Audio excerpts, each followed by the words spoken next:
Unity of the Huachucas presents John Messenger.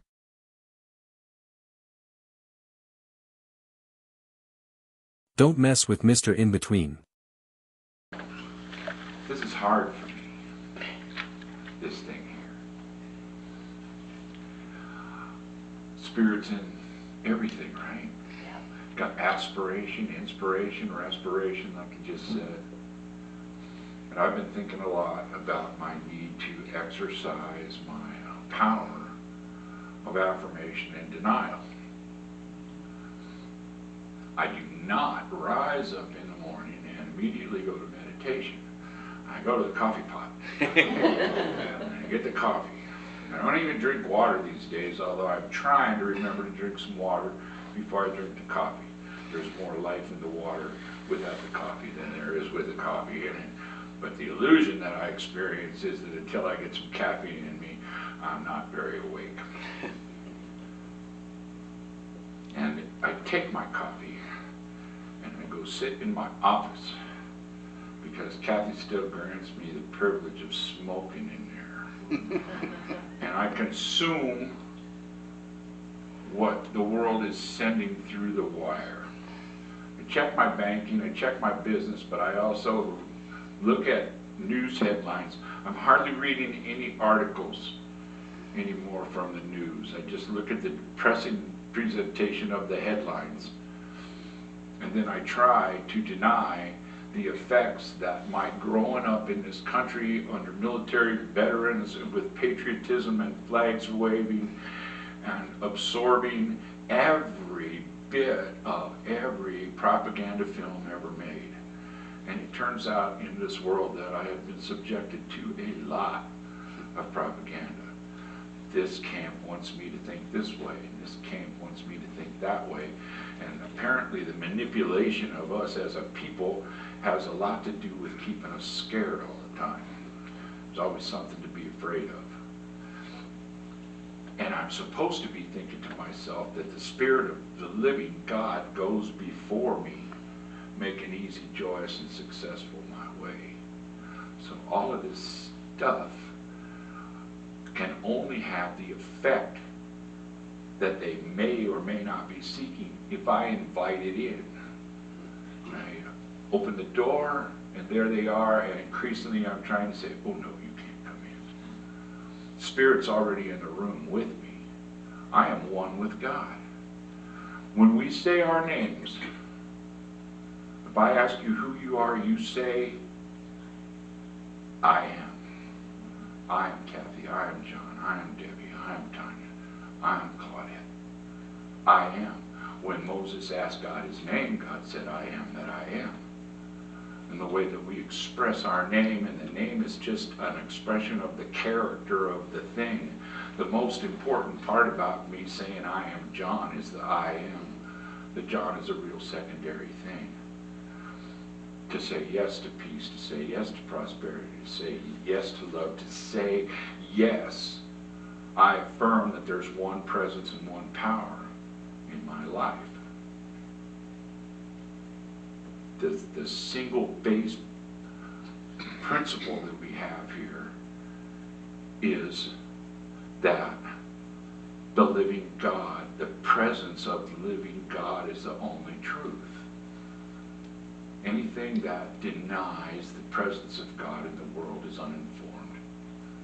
And I say no to it. And the more that I do this these days, the better off I am.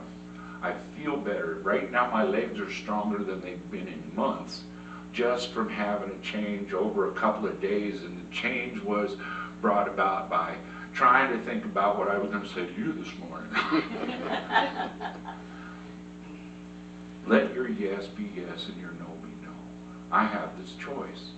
I have the opportunity to look at something and say, no, I'm not buying that, just because you're selling it. I don't have to believe that. You know, Kathy and I are working this little music store here in town, and we're collecting Social Security. And that's our physical manifestation of income right now. So when Chainsaw Boy runs around and they're talking about what's going to happen to my Social Security, the first reaction I had was not to necessarily say, oh, tut, tut, the Spirit of the living God goes before me, making easy, joyous, and successful my way.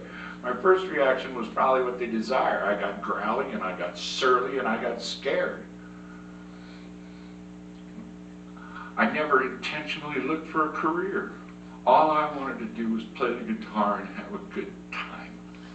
And I played the guitar and I had a good time. I also played the guitar and had some bad times, and all those were self-constructed. They were either from making choices based on physical desires and not properly contemplating consequences, because I wasn't trying to see in the future. I was just trying to do the now in my own way.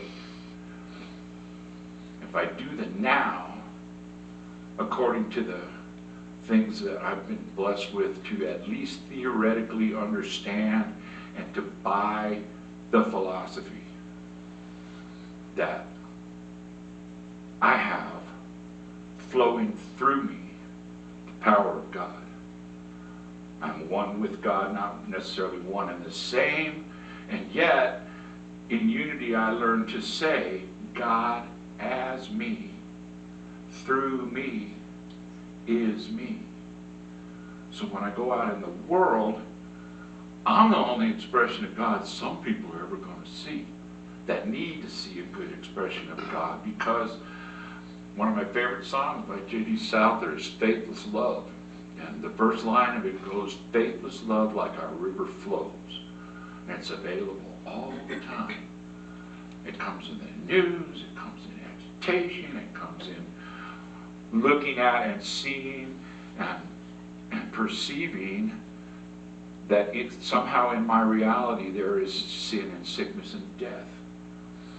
And yet you teach me to deny that there is sin, that there is lack, that there is sickness, that there is death. Myrtle Fillmore put it in one of her books, and I can't remember the title. I thought it was Jesus Christ Healed, but it turned out to be Charles's book this morning. But she wrote this affirmation in the beginning of this book, and her creed was, there is no sin, there is no sickness, there is no lack, there's only life in God, the omnipresent, omniscient, all-knowing, and all-powerful. Can you say omniscient? I never can get it right. Kathy and I got in a nice conversation last night because I was trying to go over all the stuff I wanted to talk about today, and it got to be bigger than the room.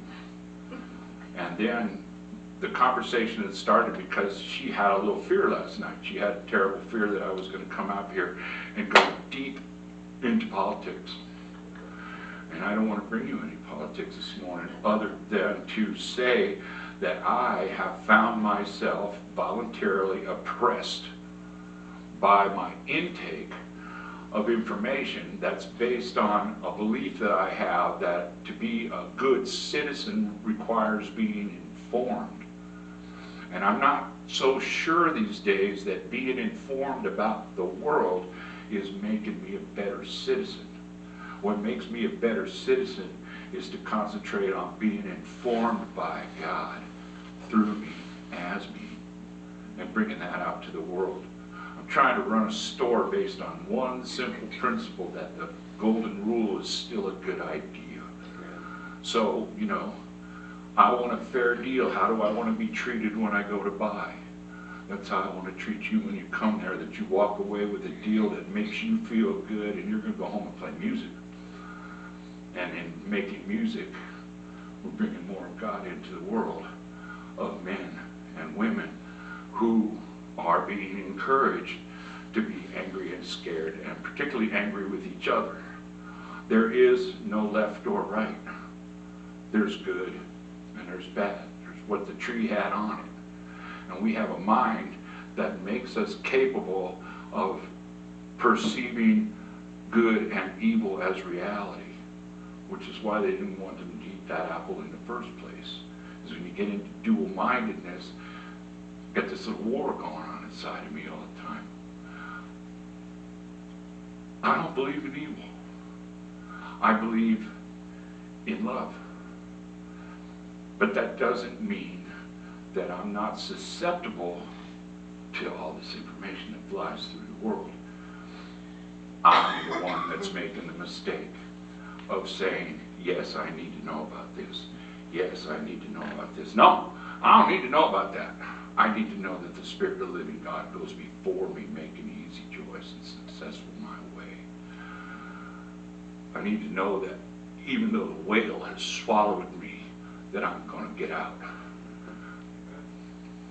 I need to know that even though it's raining for 40 days and 40 nights and the whole world is covered with water and I'm floating around with two kinds of everything in the boat, except unicorns apparently, the sun's going to come out. Things are going to dry up. Now that's an interesting paradox in the desert because we really want the sun to go away a little while and rain some more. But I've never, in retrospect, lost out to the world and its ways. Every time I got close to the brink, something would come along and light my way to better. Kathy can tell you, once upon a time I was not so better.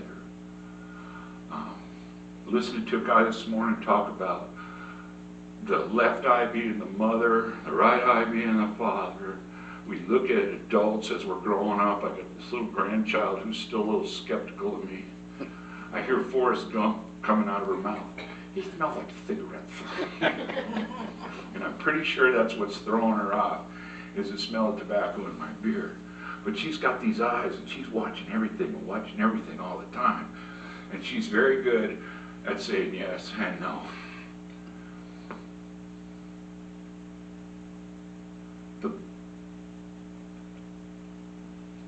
There is, I exist, you exist, we are here. Non-existence by definition means it doesn't exist. And there is no non-existence. There's just existence. And that existential question that everybody's asking is, how do I live without this knot in my stomach? How do I live without this pain in my heart?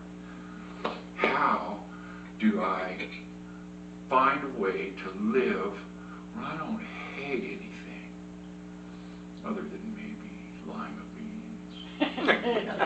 You know? So everything that I've learned gives me the opportunity to do this here. And it's in a wonderful little secular song that I want to sing for you this morning. Ever since I first encountered Unity, it's been a revelation to me to find out how much of that spirit is in secular music. Because we can't help but express the reality of what humanity is. God's going to come through. The universe, we just have affirmed that God is the universe. The universe is God. God's such a little word for such a great big thing. And it falls short. And I know we've talked before, what's in a name? Shakespeare said that which we call a rose by any other name would smell as sweet, and it doesn't matter if you call an outhouse a penthouse, it still stinks. You know? The name is the character of a thing, and God is a little word for everything. But I know that when I use my I am, and I've done this throughout my life, I'm stupid. Oh, I'm an idiot. I can't do that. I am not strong enough, smart enough, powerful enough to do that, to have that. They said if I see a Lamborghini in the parking lot, say, I can never have that. Well, I could. I can afford it if I want it bad enough. Biggest thing about me in a Lamborghini is I never cared. I need something with 4 tires that won't go flat, that'll get me from point A to point B. And I desired enough affluence to be what my mother used to talk about. She said she just wanted to be affluent enough that a flat tire was an inconvenience instead of a catastrophe. And all these gifts I've been given. And it's mostly come from walking right up to the face of disaster and turning away at the last minute and saying, I am in need, show me the way. And every time I said that, I got the answer. I might have got the answer in a big chunk, but I got a path. I've always been given a path to go to survive, to get better, and to still be glad to be here. And the ways that I used to employ to be glad that I was here eventually made me sad that I was here. And it wasn't until you overcome the things that you were trying to use for fun to come out and find out how fun life can actually be when I have just a little faith. And faith is hard. Faith is work. Faith can be very difficult because we're living in a maelstrom of opportunity, and the opportunities that are available can be perceived as both good and bad. But when I look out of these eyes, I see a world that I have chosen for myself, whether I know it or not. When we look at reality, who's to say? Your reality is your reality. My reality is my reality, because we're co-creators in this universe. And we do this by saying yes, and we do this by saying no. Will you change your business ways? No.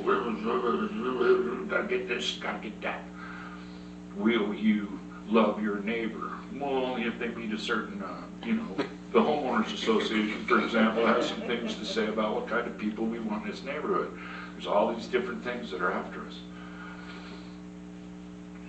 And we have the power to say yes to health, and to say no to sickness and sin and death. Emmett Fox wrote in one of his books that sin is best defined as a sense of separation from God. You can't be separate from God. God is all-powerful, all-knowing, all-everything. This thing we call God in the universe is one thing that we are a part of. And we perceive that in love, then it's a loving thing. And if we perceive it in fear, then it becomes a fearful thing. We've got to accentuate the positive. We've got to eliminate the negative. Latch on to the affirmative. Don't mess with Mr. In-Between. Say yes to yourself, to love yourself. If you love yourself, then you can love your neighbor. I'm asked, love your neighbor as yourself. Well, what's it mean? Because I'm not very nice to myself. Am I going to love you that way?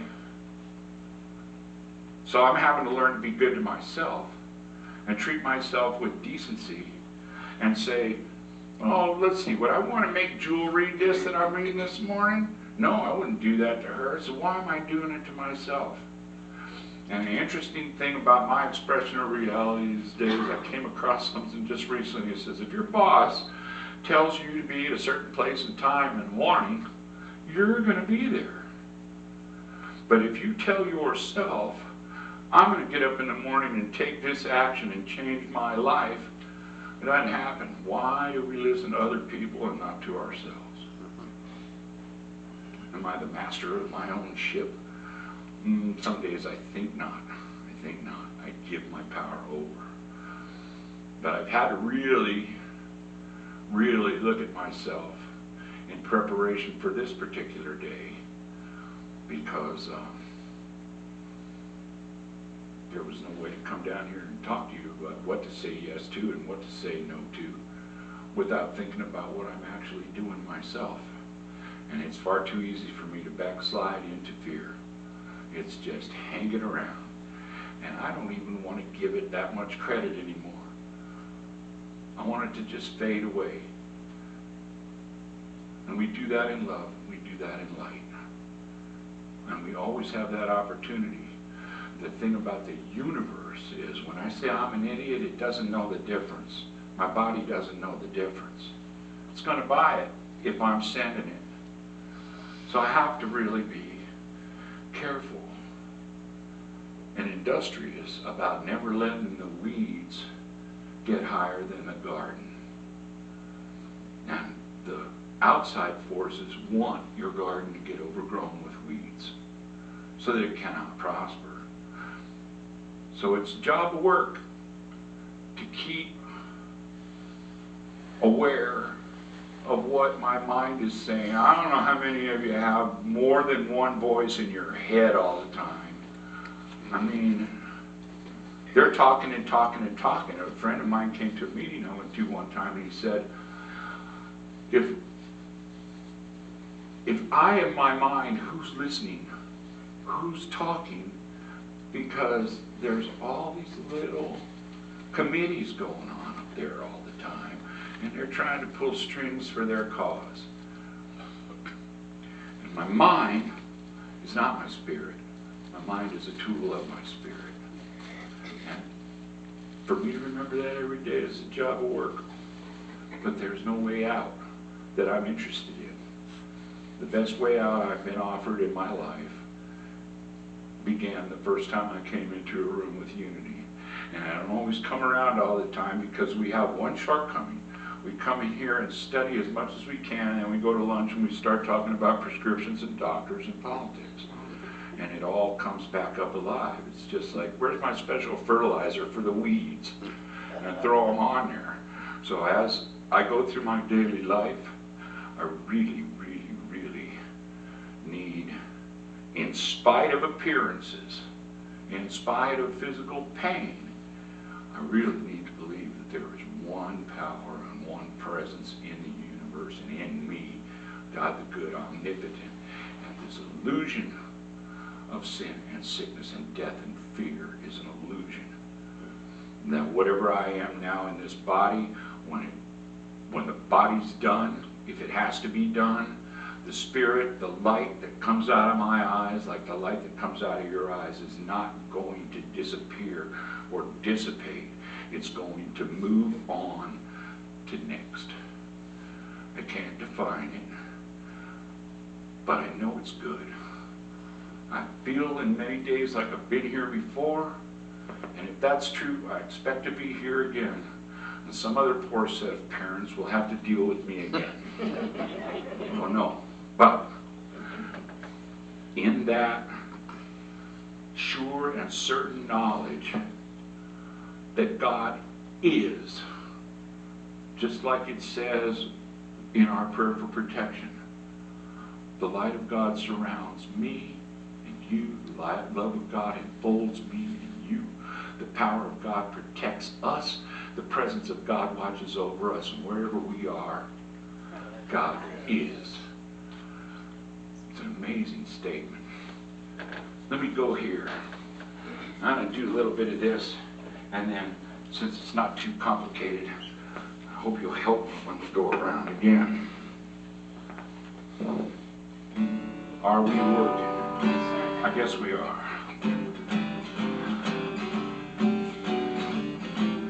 Old thing, you got to accentuate the positivity, eliminate the negative, latch on to the affirmative, don't mess with Mr. In-Between.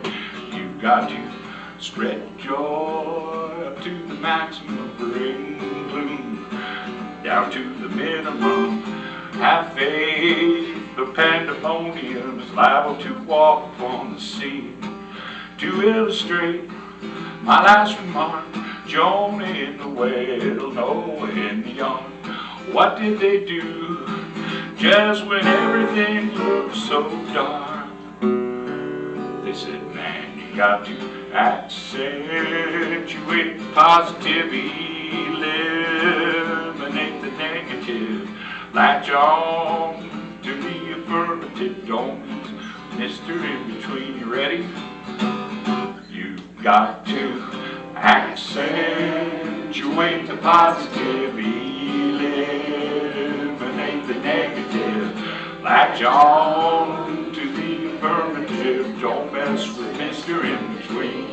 You've got to spread joy up to the maximum. Bring gloom down to the minimum. Less gloom and pandemonium liable to walk upon the scene. To illustrate my last remark, Joe may hit the whale, no and the ark. What did they do just when everything looked so dark? They said, man, you got to accentuate the positive, eliminate the negative.